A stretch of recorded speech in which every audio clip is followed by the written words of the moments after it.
এই আয়াত নিয়ে আমি বেশ কয়েকদিন থেকেই চিন্তা করছিলাম, কিন্তু এটা নিয়ে খুতবা দেওয়ার বা এটাকে নিয়ে আমার চিন্তাভাবনা প্রকাশ করার কোনো সুযোগ হয়নি। বেশ কিছুদিন ধরেই আমি এই আয়াত নিয়ে চিন্তা করছিলাম, কারণ সামাজিক যোগাযোগের মাধ্যমে বা বিশ্বের বিভিন্ন দেশের মানুষজনের সাথে সরাসরি সাক্ষাতের মাধ্যমে আমার অনেক মানুষের সাথে আলাপ হয়েছে। মানুষজন তাদের চ্যালেঞ্জ বা প্রশ্ন নিয়ে আসে। আপনাদেরকে আমি প্রথমে কী ধরনের আলাপচারিতার কথা বলছি সে সম্পর্কে কিছুটা ধারণা দিয়ে তারপর কেন আমি এই আয়াতটা আমাদের সকলের মনে রাখা উচিত সেটা জানাতে চাই। আমরা এখন এমন এক সময়ে বাস করছি যখন আমরা অনেক বিভ্রান্তির ধাঁধায় পড়ে আছি। আমাদের সকলের অনেক প্রশ্ন আছে। উদাহরণস্বরূপ, মানুষ অনেক কঠিন পরীক্ষার মধ্য দিয়ে যাচ্ছে তাদের ব্যক্তিগত জীবনে। যখন একজন বিশ্বাসী তার দিন সম্বন্ধে খুব ভালোভাবে জানে এবং তার আল্লাহর কিতাব সম্পর্কে জানে এবং তার অনুধাবন করে সেই প্রশান্তি, আন্তরিক পরামর্শ এবং আল্লাহর কিতাব যে উপশম প্রদান করে, তার প্রেরিত নবী সাল্লাল্লাহু আলাইহি ওয়াসাল্লাম সুন্নত থেকে যা পাওয়া যায়, তখন তার আল্লাহর দিনে প্রশান্তি পায়। কিন্তু এখন আমরা এক অদ্ভুত সময় বাস করছি। আমরা এটাকে তথ্যের যুগ বলি, কিন্তু আমাদের বেশিরভাগই আমাদের নিজেদের ধর্ম সম্বন্ধে বেশি কিছু জানি না। আমরা সত্যিই জানি না কিভাবে আমাদের কিতাব এবং আমাদের বিশ্বাস এবং আমাদের ধর্মগ্রন্থ আমাদের উপশম দিতে পারে। এটা কিভাবে আমাদের কঠিন সময় সাহায্য করতে পারে। যখন এমনটা ঘটে তখন আমরা শয়তানের সহজ শিকারে পরিণত হই। যখন মানুষ কঠিন সময়ের মধ্য দিয়ে যায় তখন শয়তান তাদের কাছে সকল প্রকারের চিন্তা নিয়ে আসে। ধরুন কেউ অসুস্থ, সে হাসপাতালে এবং সে সব ধরনের ওয়াসওয়াসা পাচ্ছে বিশ্বাসের ব্যাপারে। কদরকে নিয়ে প্রশ্নের মুখোমুখি হচ্ছে। মানুষ চাকরি হারিয়ে ফেললে, বিয়েটা সুখকর না হলে, লেখাপড়ার ক্ষেত্রে মুশকিল দেখা দিলে, আপনি যে সমস্যার মধ্যে দিয়ে যান না কেন, বা স্বাস্থ্য সংক্রান্ত কিছু হতে পারে, এমন ক্ষেত্রে প্রশ্ন করতে শুরু করা খুব সহজ। আল্লাহ কি আদৌ আমাকে ভালোবাসেন? তিনি কেন আমার সাথে এমন আচরণ করছেন? আমার কি দোষ ছিল যে আমি এই সমস্যায় পড়ব? আমি এত দোয়া করলাম, আল্লাহ তাতে সাড়া দিলেন না, সে কোনো পরোয়াই করলেন না। আমি পুরো রমজান মাস প্রার্থনা করলাম, এমনকি উমরাও করলাম। আমি এখনো দোয়া করছি যে আমার সন্তানকে আরোগ্য দিন, আমার এই সমস্যা দূর করে দিন, কিন্তু আমার সেই সমস্যা তো এখনো আছে। এসব আপনার ব্যক্তিগত জীবনে, এবং এটাই যথেষ্ট কঠিন। উপরন্তু সারা দুনিয়ায় একটা সংকটকাল চলছে। উদাহরণস্বরূপ, আপনাদের অনেকের পরিবার সিরিয়ায় আছে, বা সারা দুনিয়ায় সিরিয়ার মতো জায়গায়, যে জায়গাগুলো পুড়ছে, যেখানে পরিবার নিরাপদ নয়, সন্তানেরা নিরাপদ নয়, যেখানে সব ধরনের মানবিক বিপর্যয় ঘটে চলছে এবং মানুষ মারা যাচ্ছে। ব্যাপারটা অনেকটাই যেন রাসূল সাল্লাল্লাহু আলাইহি ওয়াসাল্লামের বাণীকে পূর্ণ করার জন্য, যে হত্যাকারী জানবে না যে সে কেন মারছে, আর যাকে হত্যা করা হচ্ছে সেও কারণটা জানবে না। এমন এক সংকটময় পরিস্থিতিতে অনেক মানুষ প্রশ্ন করা শুরু করে যে কেন আমরা ব্যক্তিগত জীবনে তো বটেই, এমনকি সারা দুনিয়ায় পাগলাটে ঘটনা ঘটে চলছে। এই সব কিছুতে আল্লাহ কোথায়? তিনি কি এইসব সমস্যা দূর করতে পারেন না? এমন তো না যে আমরা দোয়া করছি না। কুনুতে নাজিলা প্রতি রাতেই সারা দুনিয়ায় মসজিদে পড়া হচ্ছে, আল্লাহুম্মা সুরিল ইসলাম ওয়াল মুসলিমিন, আইজিল ইসলাম ওয়াল মুসলিমিন। মুসলিমদের সহায়তা করুন, ইসলামকে সহায়তা করুন, মুসলিমদের শক্তি দিন, ইসলামকে শক্তি দিন। হে আল্লাহ, আমাদের দিনের শত্রুদের বিরুদ্ধে শক্তি দিন। মনে হচ্ছে যে শত্রুরা দিন দিন আরো শক্তিশালী হচ্ছে আর বেশি বেশি করে রক্তপাত ঘটাচ্ছে। সেই মুহূর্তে কোনো ব্যক্তি তার ধর্ম নিয়ে খুবই হতাশ হয়ে যায় এবং চিন্তা করা শুরু করে এসবের কোনো মানে হয় না, আমি কেন দোয়া করব, কিছুই তো বদলাবে না। এটা কিন্তু আসলে খুব সার্বজনীন একটা সমস্যা। এই সমস্যার ফলাফলস্বরূপ কিছু জিনিস ঘটে। কিছু মানুষ দোয়া করাই বন্ধ করে দেয়। শুধু দোয়াই নয়, এমনকি তারা নামাজ পড়াও বন্ধ করে দেয়, পরোয়া করে না। নামাজকে আল্লাহ এভাবে বর্ণনা করেছেন যে এটা একটা সুরক্ষা, এটা একটা সুরক্ষা। ইন্না সালাতা তানহা আনিল ফাহশাই ওয়াল মুনকার। নামাজ আপনাকে সব ধরনের লজ্জাহীনতা, অশ্লীল আচরণ এবং সব ধরনের ক্ষতি থেকে রক্ষা করে, সব ধরনের ক্ষতি থেকে রক্ষা করে। সুতরাং আল্লাহ যখন এমনটা বলেন এবং কোনো ব্যক্তি নামাজ ত্যাগ করে, তখন তারা আসলে সরাসরি শয়তানের শিকারে পরিণত হয়, সব ধরনের খারাপ কাজ করে যাবে এবং যে করছে সে বুঝতেও পারবে না যে সে কেন এই কাজটা করছে। এরপরে এমন মানুষও কিন্তু আছে যারা অত দূর যায়নি, তারা এখনও দিনের উপর অধিষ্ঠিত আছে, তারা এখনও দিনকে ধরে রেখেছে, কিন্তু তারা কোনো মতে ধরে আছে, কোনো ক্রমে ধরে আছে, তারা কোনো ক্রমে জুমার নামাজে আসে, এমনকি সেটাও তার জন্য সংগ্রাম। কিছু মানুষের অবস্থা এত খারাপ হয়ে যায় যে তারা একটা মসজিদের ভিতর বেশি সময় থাকতেও পারে না। যদিও কোনো কারণে তারা থাকে, তাহলে অস্বস্তি বোধ করা শুরু করে। এমন ঘটনা ঘটে। আমার এমন অনেক মানুষের সাথে সাক্ষাৎ হয়েছে। আমি মনে করি না যে তারা খারাপ মানুষ। যাই হোক, আমি মনে করি কিছু মৌলিক বিষয় ঠিক ছিল না, কিছু নির্দিষ্ট চিন্তা, কিছু নির্দিষ্ট ধারণা, কিছু নির্দিষ্ট অনুভূতিতে ভুল আছে। আর সেই ভুল অনুভূতির কারণে একজন খুব বিপজ্জনক পথে চলে, সেই পথে যেটা পথভ্রষ্টতার দিকে নিয়ে যায়। এদিকে সূরা হাজের শুরুতে আল্লাহ আযজা ওয়া জাল্লা বলছেন সেই সব মানুষের কথা যাদের কাছে মানুষকে পথভ্রষ্ট করার কার্যপ্রণালী আছে, খারাপ মানুষ যারা কোনো জ্ঞান ছাড়াই আল্লাহর বিরুদ্ধে তর্ক করে, এরা আর কিছু চায় না। মাই ইউজাদিলু ফিল্লাহি বিগাইরি ইলমিন ওয়ালা হুদাও ওয়ালা কিতাবিম মুনির। কোনো ব্যক্তি আল্লাহর ব্যাপারে তর্ক করে, বিতর্ক করে এবং ধর্মকে ঘৃণা করে এবং আল্লাহকে ঘৃণা করে, নবী সাল্লাল্লাহু আলাইহি সাল্লামকে ঘৃণা করে এবং তাদের কোনো ধারণাই নাই যে তারা কেন বিতর্ক করছে, পথ নির্দেশনাও নেই, কোনো আলোকিত চিন্তার আলোকেও তারা কাজটা করে না, অভিযোগ করার জন্যই অভিযোগ করা। সেই ধরনের মানুষগুলোর জন্য শুধু এটা যথেষ্ট নয় যে তারা বিভ্রান্তিতে আছে, তাদের আসলে অন্য কাউকে ভুল পথে পরিচালিত করতে হবে। সেটা একদল মানুষ। কিন্তু এই দলের মানুষদের নিয়ে আমি আজ কথা বলবো না। আমি কথা বলবো এর পরের যে দল, তাদের নিয়ে, যারা কিনারায় আছে, আক্ষরিকভাবেই যারা প্রান্তে আছে। কুরআন তাদেরকে এইভাবে বর্ণনা করছে, অমিনান নাসি মান ইয়াবুদুল্লাহি আলা হারফ। আমি এটার এভাবে অনুবাদ করব যে মানুষের মধ্যে এমন কেউ আছে যে আল্লাহর উপাসনা করে একদমই কিনারায়। তারা আল্লাহর উপাসনা করে কিন্তু পর্বতের একদম খারাপ প্রান্তে। এর অর্থ কি? এর অর্থ হলো কিছু সময় এখানে, কিছু সময় সেখানে পড়ে যাওয়ার জন্য প্রস্তুত। তাদের বিশ্বাস যথেষ্ট স্থির নয়, তারা তাদের উপাসনায় যথেষ্ট স্থিতিশীল নয়, তারা অনড় নয়। তাদের মনে এমন প্রশ্ন আছে যার উত্তর তার জানা নেই, অমীমাংসিত আবেগ। সুতরাং সেটা কিভাবে প্রদর্শিত হয়? আল্লাহ নিজে বলেন, ফাইন আসাবাহু খায়রুন আতবাআন্না বিহি। যখন ভালো কিছু তাদের আসে, যদি জীবনে ভালো কিছু ঘটে, তাহলে তারা ভালো থাকে। ঠিক আছে, ঠিক আছে, আল্লাহ আসলে এই দুয়াটা শুনেছেন, সুতরাং আমি এখন নামাজ পড়তে পারি, আমার ভালো লাগছে। ওয়া ইন আসাবাহু ফিতনাতুন, যখন তারা কোনো ফিতনার সংস্পর্শে আসে। ফিতনা শব্দের অর্থ হলো কোনো ধরনের পরীক্ষা, কোনো কিছু যেটা তাদের বিশ্বাসকে পরীক্ষা করে। সুতরাং আল্লাহ খাইরের বিপরীত শব্দ শার ব্যবহার করেননি, এখানে শব্দটি হবে শার। সুতরাং আপনি হয়তো আশা করছিলেন যে আল্লাহ বলবেন ফা ইন আসাবাহু খায়রুন ইতমাআন্না বিহি ওয়া ইন আসাবাহু শাররুন। না, ওয়া ইন আসাবাতহু ফিতনাতুন। কেন এই শব্দটি গুরুত্বপূর্ণ? কারণ আল্লাহ আমাদেরকে জানাচ্ছেন, যখন আপনার খারাপ কিছু ঘটে, তখন শুধু আল্লাহ আপনার বিশ্বাসকে পরীক্ষা করছেন। আল্লাহ শুধু দেখতে চান আপনি কি বিশ্বাস করেন এক আল্লাহকে যে আপনাকে তখনও ভালোবাসেন, যিনি তখনও আপনাকে গুরুত্ব দেন, তখনও তিনি আর রহমান, তখনও তিনি আর রাজেক, তিনি তখনও আপনার সব কিছুর যোগান দিয়ে যাচ্ছেন, আপনার যত্ন নিয়ে যাচ্ছেন, যদিও আপনি তা দেখতে পান না, যদিও আপনার মনে হচ্ছে যেন আপনার সামনে সমস্যার স্তূপ। আর শয়তান চায় যে আপনি প্রশ্ন করুন আল্লাহ কোথায়, সে চায় যে আপনি প্রশ্নটি করুন। তাই আল্লাহ আপনাকে অনেক সময় এমন পরিস্থিতি ফেলতে চান, এটা দেখার জন্য যে আপনার বিশ্বাস কতটা পাকাপোক্ত। এই দিনের শুরু কিন্তু আল্লাযিনা ইউমিনুনা বিল গায়ব, তারা এমন এক আল্লাহকে বিশ্বাস করে যাকে তারা দেখতে পায় না। এর অর্থ শুধু এই নয় যে আমরা আল্লাহকে দেখতে পাই না, পরিকল্পনাও দেখতে পাই না। আল্লাহ আপনাকে বলে দেন না যে তোমার দিনটা এভাবে যাবে, তুমি এখন কঠিন সময়ের মধ্য দিয়ে যাচ্ছ, কিন্তু সহজ সময় আসছে কয়েক সপ্তাহ বা কয়েক বছর বা কয়েক ঘন্টার মধ্যেই। আমরা জানি না যে পরবর্তী মিনিটেই পরিস্থিতি ভালো হবে নাকি আরো 10 বছর লাগবে, আমরা কিছু জানি না। আল্লাহ সেটা বলবেন না। ওমা কান আল্লাহু লিইউতলিয়াকুম আলাল গায়ব, আল্লাহ আপনাকে অদৃশ্যের ব্যাপারে জানাবেন না, তিনি সেটা আপনাকে জানাতে বাধ্য নন। আল্লাহ শুধু আপনাকে বলছেন তাকে বিশ্বাস করতে, শুধু আপনাকে বলছেন তাকে বিশ্বাস করতে, তাকে বিশ্বাস করতে যে আপনি নিজেকে কতটা ভালোবাসেন, আল্লাহ আপনাকে তার চেয়েও বেশি ভালোবাসেন। আপনাকে শাস্তি দিয়ে, যন্ত্রণা দিয়ে তার কোনো লাভ নেই, তার কোনো লাভ নেই। মা ইয়াফআলুল্লাহু বিআযাবিকুম, আপনাকে শাস্তি দিয়ে আল্লাহর কী লাভ? আপনি কেন ভাবেন যে আল্লাহ আপনাকে পাকড়াও করতে চান? আল্লাহ নিজে আক্ষরিক অর্থেই এই প্রশ্ন করেছেন।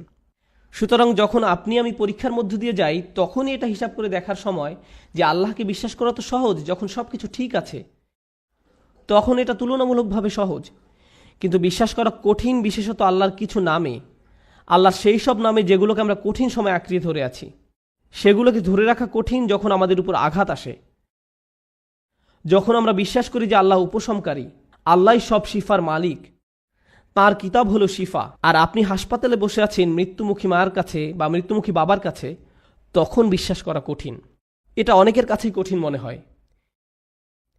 এই খুতবাকে আমি দুইটা জিনিসে ভাগ করতে চাই। একটা হলো দোয়া বিষয়ে আমাদের চিন্তাভাবনা সংশোধন করা।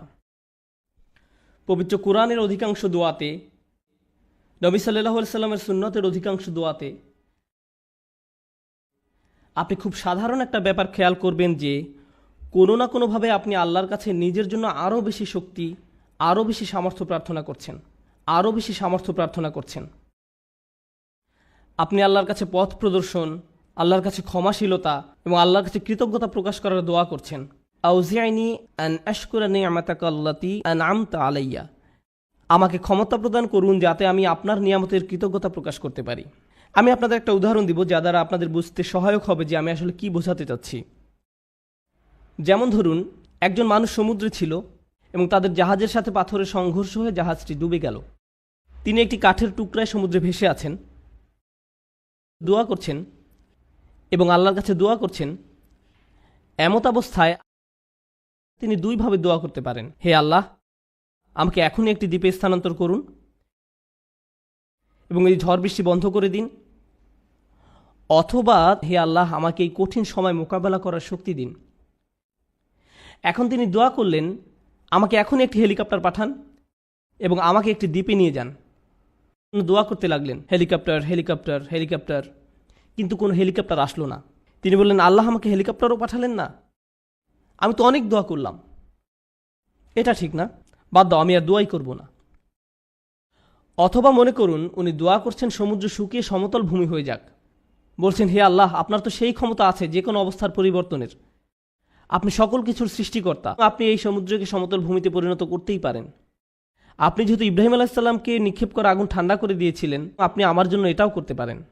কিন্তু তারপরও সেটা ভূমিতে পরিণত হয় না, সমুদ্রই থেকে যায় এবং লোকটা ধীরে ধীরে ডুবে যাচ্ছেন। আমি যে বিষয়টা বলতে চাচ্ছি, আমরা মনে করি দোয়ার উদ্দেশ্য হলো আমাদের পারিপার্শ্বিক বাস্তবতা পরিবর্তন করা। কিন্তু যদি আপনি কুরআন এবং সুন্নাহর দোয়াগুলো অধ্যয়ন করে থাকেন, তবে আপনি খেয়াল করে দেখবেন যে পরিবর্তন আপনি যা চাইবেন তা একান্তই নিজের জন্য। হে আল্লাহ, আমি একটা কঠিন সময়ের মধ্যে দিয়ে যাচ্ছি, এটা কাটিয়ে ওঠার সক্ষমতা দান করুন। কিছু পরীক্ষার্থী একটা সাধারণ পরীক্ষা দিবে, তখন তারা দুই ধরনের দোয়া করতে পারে। একটি হলো, হে আল্লাহ, আমাকে এই বিষয়টি বুঝে নেওয়ার ক্ষমতা দিন, মনোযোগী করুন, আমাকে এমন ক্ষমতা দিন যেন পরীক্ষা দেওয়ার সময় আমি ঘাবড়িয়ে না যাই, অলসতা যেন আমাকে গ্রাস না করে, এভাবে নিজের জন্য দোয়া করা। অথবা তারা এভাবে বলতে পারেন, ইয়া আল্লাহ, আমি জানি এটা একটা মেডিকেল পরীক্ষা, কিন্তু আপনি এটাকে ক্লাস 2 এর অঙ্কর পরীক্ষার মতো সহজ করে দিন, যেন আমার এই সমস্যাই না থাকে।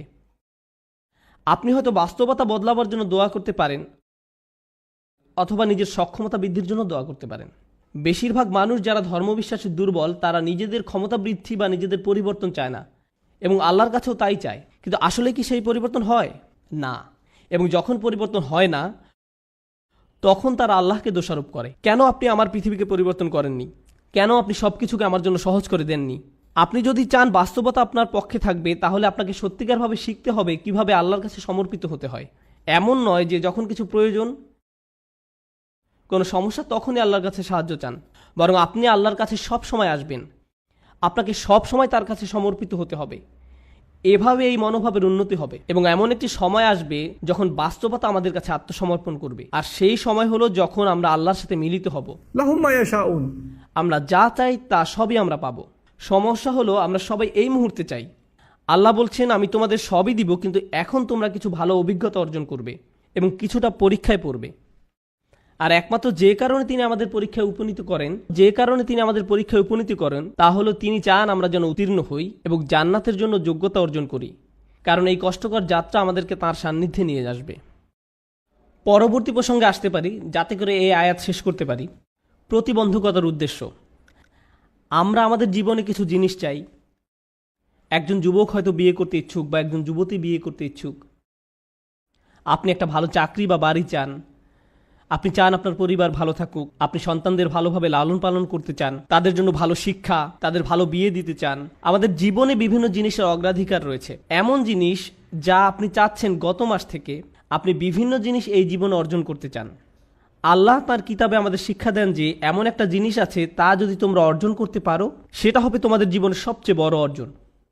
সব ঠিক হয়ে যাবে যদি তোমরা এই জিনিস পাও, এবং সেই জিনিস হলো আল্লাহর নিকটবর্তী হওয়া, আল্লাহর সাথে ভালো সম্পর্ক তৈরি করা, তার সাথে সত্যিকারের সম্পর্ক ও বন্ধন তৈরি করা। কিন্তু সমস্যা হলো, যখন জীবন সত্যি ভালো থাকে, তখন তারা পথভ্রষ্ট হয়ে পড়ে। আপনি তখন ভিডিও গেম থেকে শুরু করে চলচ্চিত্র, তা থেকে সোশ্যাল মিডিয়ার হালচাল, তা থেকে রেস্টুরেন্টে বন্ধুবান্ধবদের সাথে ঘোরাঘুরি, দিন শেষে ঘুমিয়ে পড়েন। আল্লাহকে ভুলে যান, আল্লাহকে মনে রাখেন না, ভুলে যান। এরপর যখন কঠিন সময় আসে, তখন বন্ধুরা আর সাথে থাকে না, খেলাধুলা ভালো লাগে না, গাড়িটাও ভালো লাগে না, কারণ স্বাস্থ্য নষ্ট হয়ে গিয়েছে। আর যখন শরীর অসুস্থ হয়ে পড়ে, কোনো কিছুই আর ভালো লাগে না, খালি তখন মনে হয় যে আমি কখন হাসপাতালের থেকে ছাড়া পাবো। ইস, আমি যদি আবার হাঁটতে পারতাম, মানুষজন আপনার পছন্দের খাবার আনবে, আপনি খেতে যাচ্ছেন না। আপনার পছন্দের মুভি দেখাবে, আপনি দেখতে চান না। আপনি সারাক্ষণ যেসব বিষয়ে মেতে থাকতেন, একটার পর একটার পিছে ছুটে বেড়াতেন, আজ আর কিছুই ভাল লাগে না। কোনো কিছুর প্রতি আজ আপনার কোনো আগ্রহ নেই, কারণ আল্লাহর একটি রহমত আপনার জন্য কিছুটা কমে গিয়েছে। এমত অবস্থায় আপনার জন্য দুইটা উপায় রয়েছে। আপনি যদি এমন মানুষ হন যাদের অবস্থান বিশ্বাসের একেবারে প্রান্ত সীমায়, আপনি আল্লাহকে দোষ দেওয়া শুরু করতে পারেন, আপনি কেন আমাকে এই বিপদে ফেললেন। অথবা এই বিপদের সময় আপনি আমাদের জীবনের সবচেয়ে শ্রেষ্ঠ সম্পত্তি অর্জন করতে পারি, আর সেটা হলো বিনম্রতা এবং আল্লাহর অধিক নিকটবর্তী হওয়া। এভাবে আত্ম উপলব্ধি করা যে যখন আমি সুস্থ এবং সম্পদশালী ছিলাম, সব কিছু ঠিক ছিল, তখন আমি বুঝতে পারিনি যে তখন একজন আমাকে সব কিছু প্রদান করে যাচ্ছিলেন। আল্লাহ আমাকে প্রতি মুহূর্তে যোগান দিয়েছিলেন। আমি এর কোনো কিছুরই যোগ্য ছিলাম না। এজন্যই আল্লাহ সুবহানাহু ওয়া তাআলা বলেন, উলাইকা লাহুম নাসিবুম মিম্মা কাসাবু। উলাইকা লাহুম নাসিবুম মিম্মা কাসাবু। আল্লাহ ফাদলের কথাও বর্ণনা করেছেন, অবতাগু মিন ফাদলিল্লাহ। আল্লাহর অনুগ্রহ তালাশ করো। আপনি কিছু উপার্জন করতে পারেন না, আপনি যা কিছুই পান তা আপনার প্রতি আল্লাহর অনুগ্রহ মাত্র। কিন্তু সময় থাকতে বুঝতে পারেননি, কারণ আপনি এটা সহজেই পেয়েছিলেন। আপনি আল্লাহর কাছে অনুনয় বিনয় করে চাইতে থাকেন, কান্নাকাটি করেন এবং এমনভাবে প্রার্থনা করতে থাকেন যেভাবে পূর্বে কখনো করেননি, যেভাবে আগে কখনো অনুভব করেননি, এবং অতঃপর আল্লাহ আপনাকে সুস্থ করেন। তারপর আপনি অনুধাবন করেন হাসপাতালে সেই একান্ত মুহূর্তগুলো, সেইগুলো ছিল আপনার গোটা জীবনের শ্রেষ্ঠতম সুমিষ্ট সময়। জীবনের সেই সামান্য সময়গুলোতেই আপনার এবং আল্লাহর মাঝে আর কিছু ছিল না। সেই মিষ্টি মুহূর্তগুলো আপনাকে আখিরাতে রক্ষা করে দিতে পারে। এই মুহূর্তগুলি হতে পারে সবচেয়ে বড় পুরস্কার যা আল্লাহ আপনাকে দিয়েছেন। যখন সময় কঠিন হয়ে যায়, ওয়া ইন আসাবাতহু ফিতনাতুন ইনকালাবা আলা ওয়াজহিহি, এবং যদি কোনো পরীক্ষায় পড়ে তখন মুখ ঘুরিয়ে নেয়। তার মানে কি? তার মানে আমি আল্লাহর কাছে কিছুই চাই না। কিভাবে তিনি আমাকে ছেড়ে গেলেন? কেন তিনি আমাকে বিপদে ফেললেন? আমাদের সময় এটা উপলব্ধি করা খুবই সহজ। আমরা অস্বাভাবিক এক ভোগবাদী সমাজে বসবাস করি, যেখানে সব কিছু সহজলভ্য এবং দ্রুত লাভ করা যায়। বিনোদন পেতে চান? ফোনে একটা অ্যাপ খুললেই হবে। কিছু কিনতে চান? জাস্ট অ্যামাজন থেকে অর্ডার করুন, এটা আপনার ঘরে পৌঁছে যাবে। সবকিছু কষ্ট ছাড়া পাওয়া যায় এবং সবকিছু সাথে সাথেই পাওয়া যায়। আপনি কিছু চাইছেন, আপনাকে তার কাছে যেতে হবে না, সেটাই আপনার কাছে আসবে। সবকিছু দ্রুত হয়। আমাদের এখন আপ্যায়িত হওয়ার অভ্যাস হয়ে গিয়েছে। আপনার একটা অর্ডার যদি 2 থেকে 3 দিনের জন্য দেরি হয়, তবে আপনি তাকে 1 স্টার বা থামস ডাউন খারাপ রেটিং দিচ্ছেন। আমরা এতে অভ্যস্ত হয়ে গেছি। এমত অবস্থায় আপনি যখন আল্লাহর কাছে দোয়া করছেন, আপনার সমস্যাগুলো সমাধান চাইছেন, আপনার সব কিছু দ্রুত এবং ত্বরিত করা দরকার। আমার আর ভালো ভোক্তা অধিকার চাই। যখন এটা হয় না, তখন আপনি বলেন বাজে সার্ভিস। আমার আর ভালো ভোক্তা অধিকার চাই, আমার আর ভালো ভোক্তা অধিকার চাই। আপনার ভাবখানা তখন এমন হয়ে যায় যে আমি আল্লাহর কাছে আর কিছুই চাইব না, কোনো অর্ডার দিব না।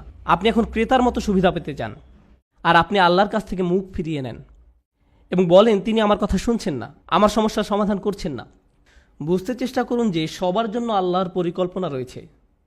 দুটো উদাহরণ দিচ্ছি। ইয়াকুব আলাইসাল্লামের ক্ষেত্রে দেখুন, তিনি তার ছেলে ইউসুফ আলাইসাল্লামকে হারিয়ে ফেলেন। আল্লাহ বহু বছর পর সেই সন্তানকে তার কাছে ফিরিয়ে দেন। আবার মুসা আলাহিসাল্লামের ক্ষেত্রে মুসা আলাহিসাল্লামের মা তার সন্তান হারিয়েছিলেন, কিন্তু কয়েক ঘন্টার ব্যবধানে আল্লাহ সে বাচ্চাটাকে ফেরত দেন। কেননা কয়েক ঘন্টার মধ্যেই যখন বাচ্চাটা ক্ষুধার্ত হয়, পরবর্তী খাবার সেই একই মায়ের কাছ থেকেই পায়, কারণ সে অন্য কারো কাছ থেকে খাবে না। আমি কি বলতে চাচ্ছি? এই জগতে আল্লাহ কখনো কখনো নিমেষেই আমাদের বিপদমুক্ত করেন, আবার কখনো বা বহু বছর পরে বিপদমুক্ত করেন, কিন্তু প্রতি ক্ষেত্রেই আল্লাহ ভালোর জন্যই করেন। আমি কি বলতে চাচ্ছি? ভালোর জন্যই করেন। আমি বিশেষত ইয়াকুব আলাইসাল্লামের গল্পটা পছন্দ করি, কেননা এই ঘটনার কল্যাণকর দিকগুলো চিন্তা করে দেখুন একবার। এত বছর ধরে বাবা কাঁদলেন এবং প্রায় নিজের দৃষ্টিশক্তি হারিয়ে ফেললেন, তাই না? কোরআনের ভাষা অবিয়াদ্দা তাই না হু। কোন আলেম যেমন আলুসি রহমতুল্লাহ মন্তব্য করেন তিনি কাঁদতে কাঁদতে অন্ধ হয়ে গিয়েছিলেন। এখন এই পুরো সময়টা জুড়ে ইউসুফ আলাহিসাল্লাম কোথায় ছিলেন? তিনি ছিলেন জেলে। প্রথমত তিনি ছিলেন শিশু শ্রমিক এবং বড় হওয়ার পর জেলে যান, বহু বছর জেলে কাটান। হয় তিনি ছিলেন শিশু শ্রমিক, নতুবা তিনি জেলের কয়েদি হিসাবে জীবনযাপন করেন। প্রথমত তিনি ছিলেন শিশু শ্রমিক, নতুবা তিনি জেলের কয়েদি হিসাবে জীবনযাপন করেন। সুন্দর জীবন ছিল না, এটা সুন্দর জীবন নয়। কিন্তু এরপরও যখন তিনি রাজার স্বপ্নের অর্থ বলেন এবং সেই স্বপ্নের অর্থ হয় যে পুরো অর্থনীতিতে 7 বছরের মধ্যে ধস নামবে, মানুষজন দুর্ভিক্ষে মারা যাবে, একজনই তখন সেই সমস্যার সমাধান জানতেন, তিনি হলেন ইউসুফ আলাইহিসসালাম। যদি তিনি জেলে না থাকতেন তাহলে রাজাকে সাহায্য করতে পারতেন না। বুঝতে পেরেছেন? যদি ইউসুফ আলাইহিস সালাম পুরোটা সময় নিজের বাবার সাথে কাটাতেন তাহলে এমন ঘটনা ঘটতো না। তাই এখন যেহেতু তিনি সেখানে রয়েছেন এবং স্বপ্নের ব্যাখ্যা দেন এবং বলেন আমিই পারবো সমস্যার সমাধান করতে, আমাকে সম্পদ রক্ষার দায়িত্ব দিন, আমিই পারবো সমস্যার সমাধান করতে, আমাকে সম্পদ রক্ষার দায়িত্ব দিন, এবং তিনি যখন এই কাজগুলো সম্পাদন করেন তখন কি হলো? লাখ লাখ বাবা মাকে আর কাঁদতে হয়নি, কারণ তাদের সন্তান ক্ষুধার যন্ত্রণায় মৃত্যুবরণ করেনি। একজন বাবা তার সন্তানের জন্য বহু বছর কাঁদলেন, কিন্তু তার একার কান্নায় আল্লাহ হাজার হাজার পরিবারকে কান্না থেকে বাঁচিয়ে দেন। কারণ তিনি যদি অর্থনীতি এবং ফসল না বাঁচাতেন, পুরো দেশটাতে খরা হতো, মানুষ দুর্ভিক্ষে মারা যেত এবং যুদ্ধসহ বিভিন্ন সমস্যার সূত্রপাত হতো। কখনো কখনো আপনি যে সমস্যার মধ্য দিয়ে যান সেটা শুধু আপনার নিজের জন্যই কল্যাণকর নয়, সেটা অনেকের জন্য সাদকায় জারিয়া পরিণত হতে পারে। আপনি সেটা জানেন না, কিন্তু আপনার ইমানের অবস্থা যদি নড়বড়ে হয়, আল্লাহর উপর আপনার এমন বিশ্বাস থাকবে না। আর তাই এই নড়বড়ে ইমানের কারণেই আপনি আল্লাহর দিক থেকে মুখ ফিরিয়ে নেবেন। তারপর আল্লাহ বলেন খসিরত দুনিয়া ওয়াল আখিরা। যখন মানুষ এমন করে তখন তারা এই দুনিয়া এবং পরকাল উভয়টাই হারায়। এর মানে কি? আপনি যদি নিজেকে ধরে রাখতে পারেন, দেখুন আল্লাহ বলছেন লাকাদ খলাকনাল ইনসানা ফি কাবাদ, নিঃসন্দেহে আমি মানুষকে সৃষ্টি করেছি কষ্ট ক্লেশের মধ্যে। আপনি আল্লাহকে বিশ্বাস করুন আর নাই করুন, আপনার জীবনে চ্যালেঞ্জ থাকবেই। আপনি আল্লাহকে বিশ্বাস করুন আর নাই করুন, জীবিকা উপার্জন করতে আপনাকে প্রচুর পরিশ্রম করতে হবে, অসুস্থতার সাথে লড়াই করতে হবে। এই জীবনটা এমন নয় যে বিশ্বাসীরা এখানে বিলাসী জীবনযাপন করবে আর অবিশ্বাসীরা কষ্টে থাকবে। আল্লাহ সব মানুষকেই কষ্ট ক্লেশের মধ্যে সৃষ্টি করেছেন, তিনি এটাই বলছেন। এখন আপনি যদি ইমানের সাথে এই কষ্ট ক্লেশ অতিক্রম করতে পারেন, তাহলে এই জীবনে যেমন আপনি সফলতা লাভ করবেন, তেমনি পরকালীন জীবনেও সফল হবেন। আপনি এমন মানসিক প্রশান্তি লাভ করবেন যা অবিশ্বাসী কারো পক্ষে লাভ করা সম্ভব না। আপনি এবং অবিশ্বাসী দুজনই অসুস্থ, কিন্তু আপনি অসুস্থ থাকা সত্ত্বেও প্রশান্তি লাভ করেন আর সে কোনো প্রশান্তি পায় না। আপনি এবং অবিশ্বাসী দুজনে একই ধরনের অর্থনৈতিক সমস্যায় থাকবেন, একই ক্ষুধায় থাকবেন, তারপরেও আপনার অন্তর প্রশান্ত। এত কিছুতে আল্লাহ আপনাকে শান্তি দিচ্ছেন, পুরস্কৃত করছেন, শান্তি দিচ্ছেন। তিনি এখনও আপনাকে রক্ষা করছেন। যারা বিপদে পড়লে আল্লাহর দিক থেকে মুখ ফিরিয়ে নেয়, তাহলে আপনি এই দুনিয়ায় শান্তিও হারাবেন, তো আখিরাতে তো হারাবেনই। খসিরাত দুনিয়া ওয়াল আখিরা। আল্লাহর নিকট এই বলে দোয়া করি, রব্বানা আতিনা ফিদ দুনিয়া হাসানা ও ফিল আখিরাতে হাসানা। হে আমাদের রব, আমাদের দুনিয়ায় হাসানা দান করুন এবং পরকালের হাসানা দান করুন। এখানে হাসানা শব্দের উপযুক্ত অর্থ হলো যখন আপনি আল্লাহর কাছে জীবনের জন্য ভালো কিছু চান, অর্থাৎ ভবিষ্যতের জন্য ভালো চাওয়া, আখিরাতের জন্য চাওয়া একই সময়। এটা হলো রব্বানা আতিনা ফিদ দুনিয়া হাসানা ও ফিল আখিরাতে হাসানা। এবং এই কারণে অফিল আখিরাতে হাসানা, ফলশ্রুতিতে আখিরাতের কল্যাণ, যেটা ভিতর বাহির উভয় দিক থেকেই সুন্দর। অফিল আখিরাতে হাসানা। তো আল্লাহ বলেন যালিকা হুয়াল খুসরানুল মুবিন, এটি হলো সুস্পষ্ট ক্ষতি। কোরআনে ক্ষতির জন্য 3টি শব্দ ব্যবহার করা হয়েছে। আল্লাহ ব্যবহার করেছেন খুসর, ইন্নাল ইনসানা লাফি খুসর। তিনি ব্যবহার করেছেন খাসারান এবং খুসরান। খুসরান হলো মাজদার সিগাতুল মুবালাগা, চরম পর্যায়ের ক্ষতি, কল্পনাতীত ক্ষতি। আল্লাহ তাআলা যত ক্ষতির কথা বলেন তার মধ্যে সবচেয়ে খারাপ হলো এটা। এমন একজন যে সত্যিকারের ইমানদার ছিল, যখন সময় খারাপ হয়ে পড়ে তখন ইমান হারিয়ে ফেলে, যার ফলে সে এই জীবন এবং পরকাল উভয়টাই হারায়। তার কিন্তু সব ছিল, আল্লাহ তার জন্য সব সাজিয়ে রেখেছিলেন, তার জন্য সব সাজিয়ে রাখা হয়েছিল। সুতরাং আমি এই কথা বলে শেষ করছি। আল্লাহ আযজা ওয়া জাল্লা বর্ণনা করেন আল্লাযীনা ইয়ারিসুনাল ফিরদাউস, তারা ফিরদাউসের উত্তরাধিকার লাভ করবে। অবাক করা শব্দ। আল্লাহ অনেক জায়গায় বলেন তারা জান্নাতে প্রবেশ করবে, কিন্তু সূরাতুল মুমিনে আল্লাহ বলেন তারা জান্নাতের উত্তরাধিকার লাভ করবে। আপনারা জানেন উত্তরাধিকার হলো তা যা আপনি আপনার পূর্বপুরুষের কাছ থেকে পেয়ে থাকেন। আপনার পরিবার এটার মালিক ছিল। রাসূল সাল্লাল্লাহু আলাইহি ওয়াসাল্লাম আসলে এটাকে এভাবে বর্ণনা করেছেন। এর 2টি ব্যাখ্যা রয়েছে। জান্নাত আমাদের পিতা আদম আলাইহিস সালামকে দেয়া হয়েছিল, তাই আমরা এর জন্য ইতিমধ্যেই যোগ্যতা সম্পন্ন, ইতিমধ্যেই। সুতরাং আমরা মিরাস হিসাবে সেখানে দাখিল হব, আমরা উত্তরাধিকার সূত্রে এটা লাভ করব। কিন্তু আরেকটি সুন্দর হাদিস আমি পেয়েছি যখন আমি এটা নিয়ে অধ্যয়ন করছিলাম, ফিরদাউস নিয়ে পড়ছিলাম। রাসূল সাল্লাল্লাহু আলাইহি ওয়াসাল্লামের এক বিস্ময়কর হাদিস। রাসূল সাল্লাল্লাহু আলাইহি ওয়াসাল্লাম বলেন আল্লাহ জান্নাতুল ফিরদাউসের সকল মানুষের জন্য ঘর তৈরি করে রেখেছেন। আল্লাহ জান্নাতুল ফিরদাউসের সকল মানুষের জন্য ঘর তৈরি করে রেখেছেন, সকল মানুষের জন্য, শুধুমাত্র বিশ্বাসীদের জন্য না। কিন্তু কিছু মানুষ ওখানে যেতে চায় না। বিশ্বাসীরা যখন যাবে তখন তারা অনেক খালি ঘর দেখতে পাবে, সুতরাং তারা সে ঘরগুলো উত্তরাধিকার সূত্রে পাবে। আল্লাহ আমাদেরকে তাদের অন্তর্ভুক্ত করুন যারা উত্তরাধিকার সূত্রে জান্নাতের ঘর পাবে। তাদের নয় যাদের ঘর খালি থাকবে। যে ঘর আল্লাহ আমাদের জন্য বানিয়েছেন সেগুলো এখনই সেখানে আছে।